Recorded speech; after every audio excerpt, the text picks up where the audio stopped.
there's a number of tips or guidance or help that you'd advise employers to consider when dealing with people who have absence during cancer journeys?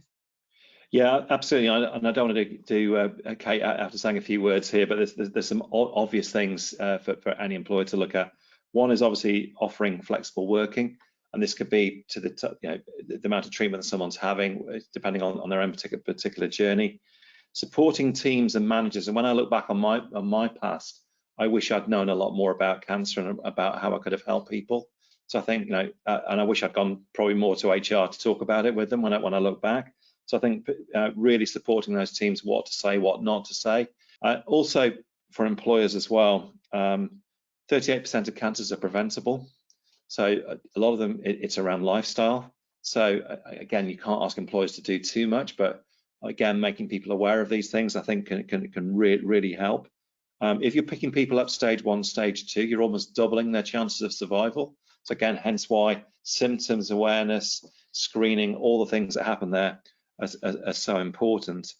And then the pain, certainly in the UK, of going to GPs, it's 3 times you have to go to a GP on average before you get referred. So imagine some people 4, 5, 6 times before they get referred from a GP. So again, they need support doing that, even though sometimes there can be some really clear symptoms. So yeah, there's a lot to look at. Kate, any more tips on for employers here?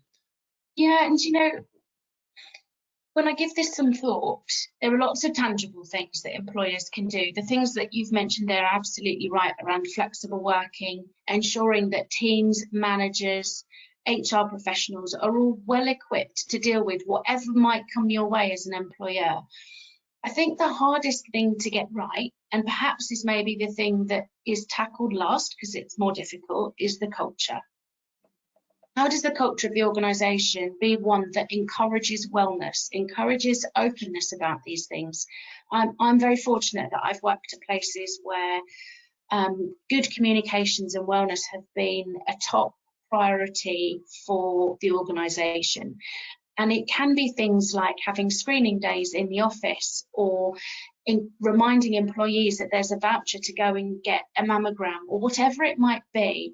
Not only does that have practical positive results for those who take up those services, culturally it also says we support this, we're open to it, come and talk to us because we know this is important.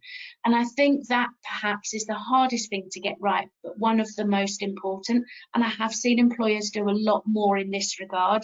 Wellness and well-being are really very hot topics for employers right now, particularly after COVID. So I'm pleased to see that there's more being done in that space, but we can always do more.